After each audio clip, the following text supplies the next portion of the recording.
figured out. But yeah, so as Dr. Tobin said, we're going to talk about family meals tonight and not just the food itself, but just some other factors that impact the overall experience. So, really excited for the opportunity to be here with you guys tonight and just have the chance to have a conversation about what family meals are like in your home and different strategies that you have for enhancing the overall enjoyment and connection of those meals. Since it's a smaller group tonight, you can definitely come off of mute. If you have like any thoughts you want to share or any questions, definitely feel free to do that. We'd love to hear any feedback during the presentation, or you can also drop things in the chat as well. So before we get started with the talk, I'm going to pass it over to Dr. Roberson, who's my advisor, and she's going to talk about the study portion of our talk tonight. So, we're going to go over the what of eating, and that will be like the literal food on the plate and related to dietary recommendations, and then the how, and those will be like the surrounding factors that impact family mealtime in your household.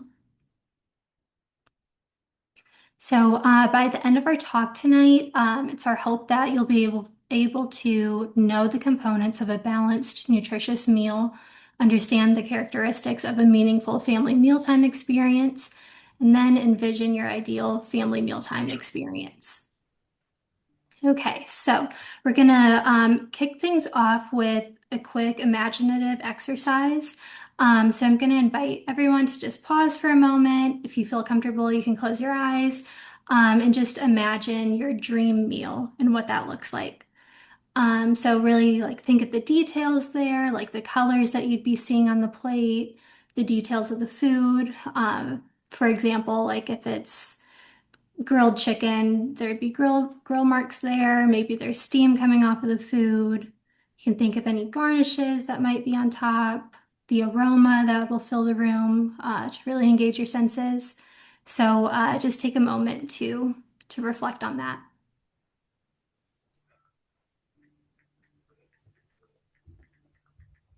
Okay. And then would anyone like to share what their dream meal is or their favorite meal that they envisioned? Yeah, so just all the examples shared and all the perspectives really showed us that there's more to eating than just the food. So what we eat is important when it comes to our health, but so is the way that we eat it or how we eat it. And yeah, this family just here around the table depicts that pretty well. So, as I mentioned, we're going to go over the what and the how. So, first, to talk about the what, we're going to talk about the specific components or categories for your plate. And this is going to be based on the healthy eating plate that was developed by Harvard. And it's basically a map or a template that you can use for putting together a balanced plate. It can also be used like just to generalize your diet as a whole, but it can be used as a literal map. The main components are whole grains, healthy protein, vegetables, fruits, healthy oils, and then water or beverage. So just to go over each of those, we'll start with whole grains. This should be 1/4 of your plate. And these refer to whole and intact grains. And with these, the entire grain is included when it's refined, like for white pastas and white bread and things like that. Certain components of the grain are taken out that contain a lot of just the nutrients and the vitamins there. So, for example, like the bran, the endosperm, and the germ are all different components, and they have a lot of nutritional benefits. So with that being said, even though like both can be eaten for optimal nutritional benefits, it's recommended to lean more towards whole grains. And some examples include whole wheat, barley, quinoa, oats, brown rice, and then also products that are derived from this. So like a whole wheat or whole grain pasta. It'll be darker in color and then contain more of those nutrients. And there's a picture to kind of distinguish between the two there at the bottom. And then some health benefits with this, since there are more nutrients included and more fiber there, it's going to be, it'll help you like keep a stable blood sugar. So that's another health aspect to consider. So now on to healthy protein. And just like with whole grains, this is also recommended to be 1/4 of your plate. You want to aim for lean options like fish, poultry, beans, and nuts. And then have less of the processed meats. So like deli meat, bacon, things like that. Most dietitians would emphasize how all foods that you like can fit into a healthy diet and a balanced diet. So that's why we talk about having more of or less of. So you really want to lean towards those lean options. Another important consideration is just mixing up the variety to have optimal benefits from the protein.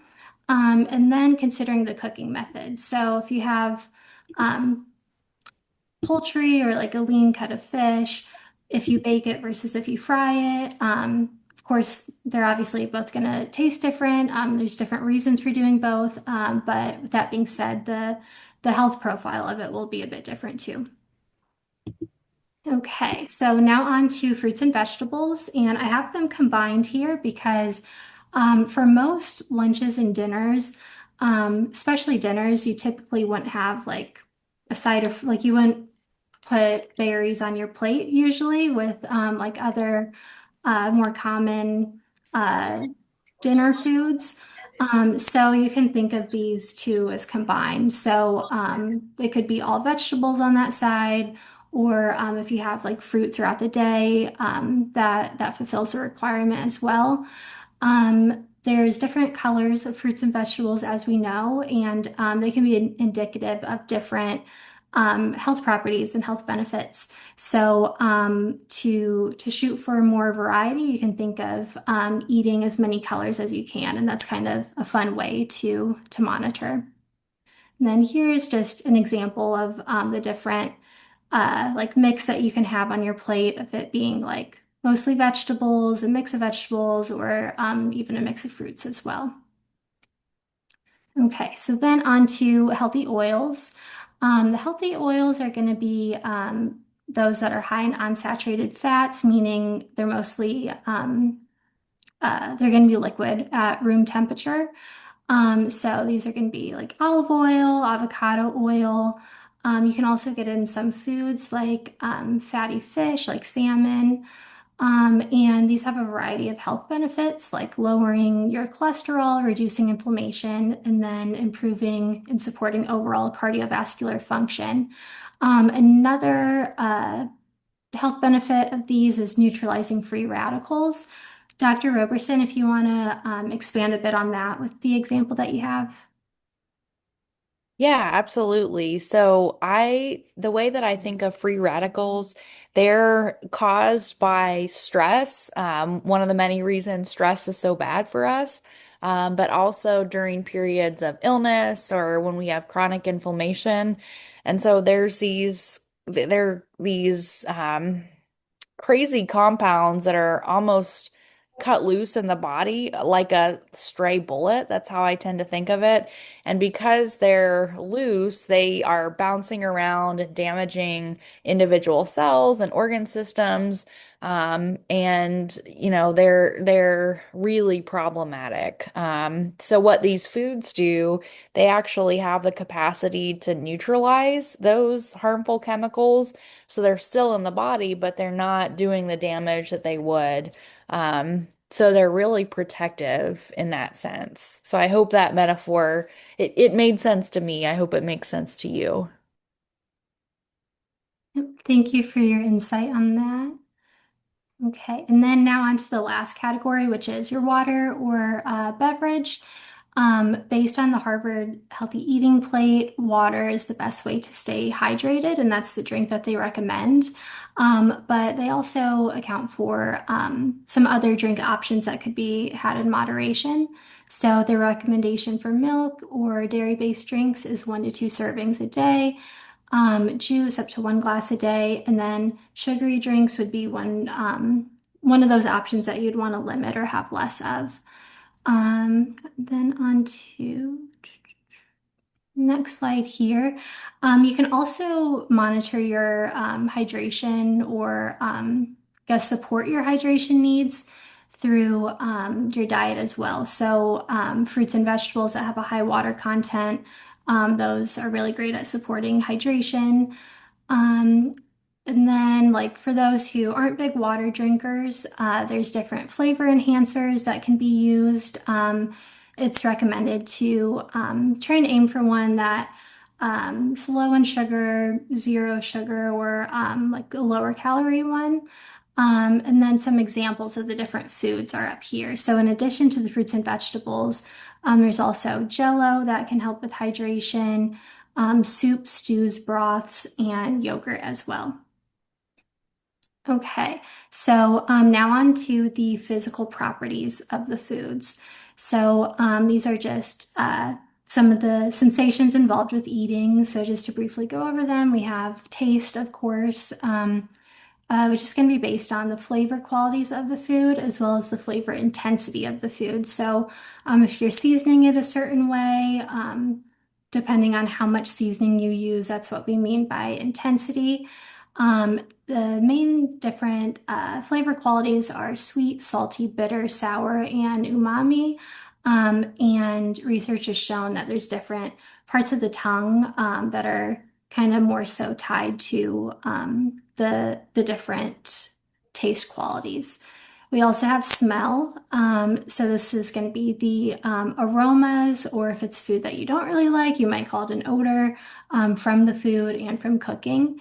And then just like taste, the strength is another component too. So how strongly it smells. We have visual cues. So this is the color, shape, and size of the literal food, but then also the presentation of them on the plate and the different arrangements of them and how appealing they look to the person that's going to be eating. Then we have texture, which is just the physical feel of the food in the mouth. Some of the main examples are crunchy, smooth, soft, chewy, and slippery. And then temperature is also another factor. So, how hot, warm, or cold the food is. And then temperature consistency. If it's a food that you like to enjoy while hot, like how most soups are, if the soup ends up being room temperature or cold, that's an inconsistency there that can affect your liking toward the food. So, just to illustrate a few of the examples, we have chili up here, which is delicious and very common. Like, I'm sure a lot of us really like chili. But when it comes to the visual cues or the presentation, it may not look super great to everybody, especially if they haven't tried it before. So, just the general appeal of the food, this is a good example of that. And then we have a picture of cornflakes and then bananas to really show a contrast or two extremes of ways that people describe and experience food. So you have your super crunchy food and then super soft food that could even be described as mushy. And when it comes to individuals who may have sensory challenges related to food, sometimes they'll stick with one type of food. So they really prefer crunchy food, and then would stay away from bananas or avocados or anything of that type of texture. I threw in a picture of someone biting an apple just to say that the auditory and just the sounds of eating is another factor too. And that could be the sound that the food makes when you eat it personally, or just the sound of chewing around you that can impact the experience of eating as well. Okay, so now we covered the what. Before we get into the how, does anyone have any questions or thoughts that they would like to share? Thank you all. Thank you all for the great questions. Yes, yeah, thank you, everyone. So yeah, you touched on a lot of good points, and we're gonna get on or go further into that now. So like Pandora, like you were mentioning, our food system here in the US is a lot different than what we see over in Europe, and that could mean different food quality, but it also changes how we eat our food as well. And that can play a role in things. There's something called the French paradox, and research is still kind of mixed on this. There's a lot of different explanations for it, but a researcher had that observation where in France, they're eating food that's like super high in fat, so like the butters, and then they're having a lot of white bread and a lot of cream. And here in the US, we see that that is usually linked to poor health outcomes, but the same wasn't observed over in France. So that reinforced the idea that there's so much more that goes into it. And one of the talks that I had seen about it was over the way that the food is eaten and how in France they're usually eating over multiple courses and they're sitting down and talking and it's slower pace. And that social component and the well-being you get from that can be beneficial on health, but also it helps you to eat more mindfully and that could support digestion. So yeah, really insightful stuff for sure.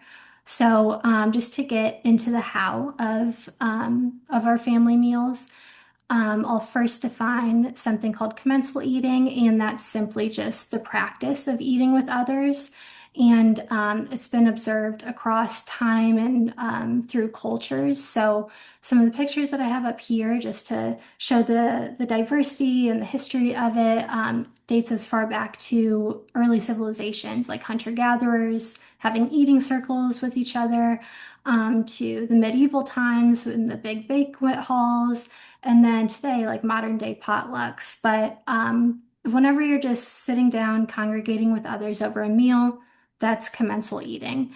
And it's reflective of our need for social interaction as humans. Humans are social beings, and there's health benefits and benefits to overall well-being that are tied to that. And that can be really reinforced and optimized over sharing a meal. So, convivial eating is a configuration of commensal eating, but it takes it a step further and it's rooted in the satisfaction and the overall enjoyment of sharing the meal. And this practice stems out of the Mediterranean, most popularly in Italy. And it's just rooted in the meal experience being pleasurable and it's characterized by good conversation quality, lots of laughter, and longer meal durations. As I was mentioning, this can promote mindful eating, which could then support digestion.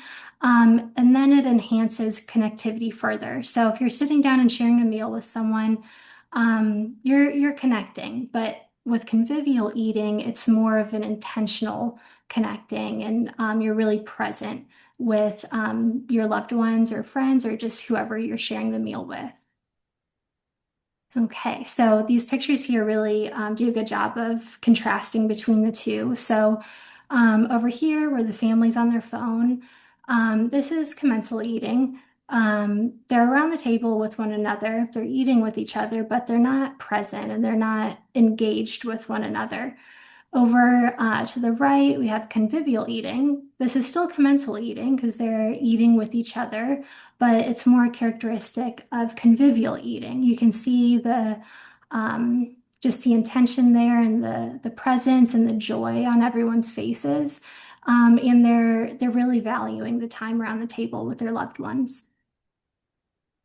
So, based on this, we believe that shifting family meals from just typical commensal meals to having more of conviviality could further enhance the bonding of the loved ones around the table and lead to stronger feelings of connection. And this could make the meal experience more enjoyable, more enriching, and more meaningful. So on the right over here, we have some discussion questions. So you can just reflect on those quietly for a moment, but we're going to ask if anyone would like to share in the next few slides. Okay, so when you think of family mealtime in your household, would you say that they're more commensal, or they're more convivial, or maybe they're not either at at this point? Just where do you feel that yours falls at? Okay, so we can just go on to the next question. When you think of what may like make conviviality or just typical commensal eating difficult in your household, what challenges do you usually encounter, or what things immediately come to mind, if anyone would like to share? All right, so now to talk about common challenges to family mealtime. First, want to really emphasize that many families find it difficult to gather around the table consistently, and there's so many different barriers and different factors at play. So the main ones that we're going to look at can be categorized or grouped this way. There's logistical and practical barriers. And this refers to like just getting around the table and having that set routine. But then once you actually are around the table, sometimes there's sensory related challenges that can add further challenge to mealtime. There's emotional and behavioral dynamics, like you guys had mentioned, with fluctuating moods and things like that. And then environmental disruptions as well. Okay, so for the logistical and practical barriers, there's conflicting schedules, work hours, appointments, and then after school commitments. So, like for example, if the kids have a lot of after school activities, and if you're caring for multiple kids and have to run here and run there, it can really make it challenging to have a consistent time where everyone's home together to have that meal. And then when there is time, sometimes there's not capacity or energy for it. So the limited time and energy for cooking makes relying on convenience foods like fast food or foods that require minimal preparation, like microwave meals. That makes it just really common to go to that when you're short on time or energy. Then there's difficulty planning ahead, or maintaining those routines once they're established. And then other challenges like food insecurity, or just household chaos, things going on in the background that can intensify the strain on family meal preparation.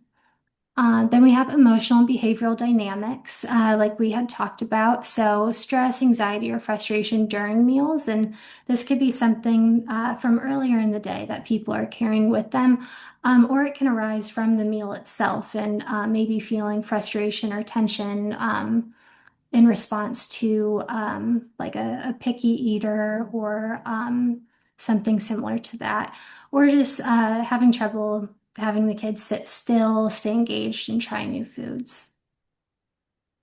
Then we have environmental disruptions. Like that example that I had with the apple and the chewing sound, the overstimulation of noise, and then also like the smell of food, or as mentioned, just things going on in the background in the home.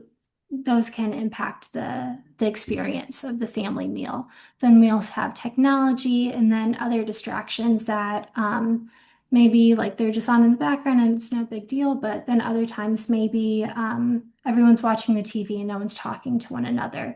In those cases, it could pose a challenge. And then also just the lack of predictability or routine. And this can negatively impact the sense of comfort and safety, and then maybe lead to like tension or unease during mealtime. And then we have sensory related challenges. So, heighten or reduce sensitivity to taste, smell, texture, sound, or visual stimuli. And this leads to oftentimes people having strong preferences for certain foods. These can be like their safety or comfort foods. And then aversions to others where they're completely unwilling to try, or it's just a challenge. Um, And then, as mentioned, this could lead to the need for separate meals or preparing double meals, and this can put further strain on caregivers by providing like additional supervision or assistance needed to accommodate for that. Okay, so just like there's components of a healthy and balanced plate, and there's different ingredients to every recipe. There's also ingredients to meaningful family mealtime relating to the environment and atmosphere and just the general connection over the meal. So we're going to go over strategies, and these are going to be based on structure, environment, and connection. Those will be our main focuses. So the structure represents the logistics as well as the physical and literal structure. So the logistics being the before, after, and during the meal, because we know that we don't just sit down at the table and the food's magically prepared. There's a lot that goes into planning for that meal. So as far back as grocery shopping and then gathering your ingredients. And then when you're in the home, preparing those ingredients, who's cooking, who's helping, who's setting the table, who's going to do the dishes after. Those are all things to consider. And then this prioritizes predictability and then facilitates participation by getting everybody involved.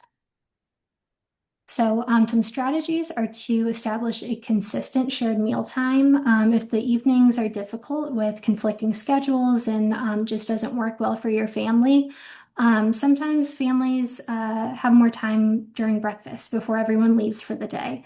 So maybe breakfast could be a time where you sit around with one another, or maybe it has to be over the weekend, but just establishing a shared mealtime that you can have. Then also designating a shared mealtime space. So whether that's around the table, kitchen, dining room, wherever works for your family based on the living setup that you're in. And then to deal with like the busy schedules and lack of time and energy that can result from that. Shared involvement really comes in handy here. So it's not one person carrying the burden of the entire meal, and people are still helping out in small but meaningful ways. You can also simplify the meal preparation by prepping your foods ahead of time and meal prepping, or crock pot is reliable if you don't have too much time to cook when you get home at the end of the day. If you get that started beforehand, that could feel like a weight off of your shoulders. And then for like the physical part of it, we have the actual seating arrangement that facilitates conversations. So where you're able to see one another and you're sitting face to face, that's most ideal. And then family style serving is also another recommendation where you might have everything laid out in the center, and then you're passing things along. Okay, so now moving on to environment. And this is just relating to the atmosphere around the meal and just how it feels to be there and to participate in it.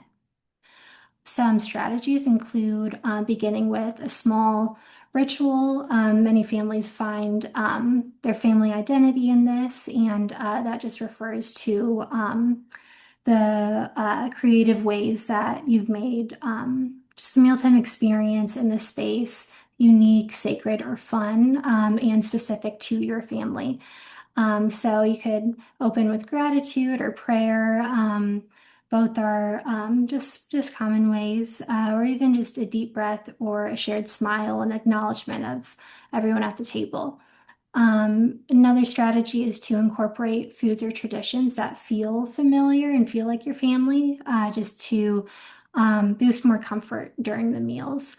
Longer meal durations, as we discussed, it'll make the meal, you'll avoid feeling rushed or just chaotic or tense. So if you could designate more time to the meal, that'll definitely help with the way that it feels to be a part of it.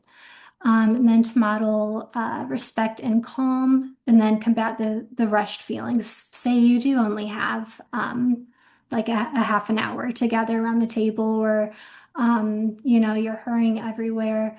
if you do your best to like be mindful and present and just try and make the most of those minutes, that would definitely go a long way. And then creating comfort wherever you can. So, like with TV that I mentioned, of course, if everyone's just staring at it, no one's talking to each other, that's one thing. But if you have that on in the background, and then it just makes the mood lighter, or if you have special music on that your family likes, those can further create comfort.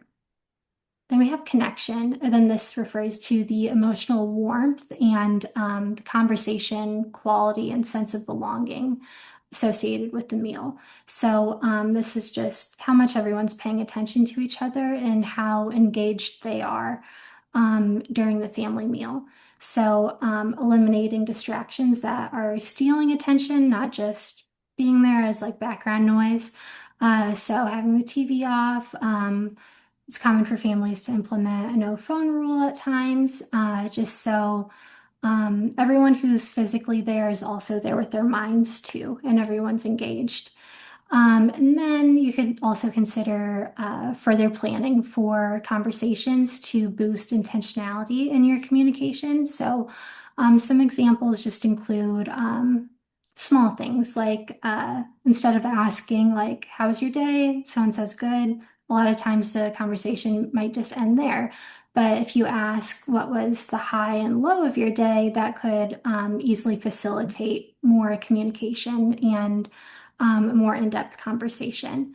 Of course, asking open-ended questions is always good. Integrating humor into storytelling that ties in with convivial eating through laughter and just boosting the just the energy and the engagement. Conversation cards can also be used. There's a lot of those that are available just online that can families can use to just have something, a topic of discussion that could be a fun way. Then also committing to active listening. So listening to what's being shared for the sake of understanding instead of maybe just having it not truly paying attention. So yeah, so those are some strategies with that. And then we just want to end on the intentions and expectations associated with implementing strategies if you wish to do it. So it's discouraged to base your success on, oh, like how much did they talk? How much did they interact? It's much healthier if you base it off of if the effort was made. If everyone had the opportunity to engage more and there was more intentionality behind the mealtime and genuinely just trying to connect with one another. And a quote that beautifully illustrates that is from Gandhi. It says, "Satisfaction lies in the effort, not in the attainment. Full effort is full victory." And that is it for our talk today.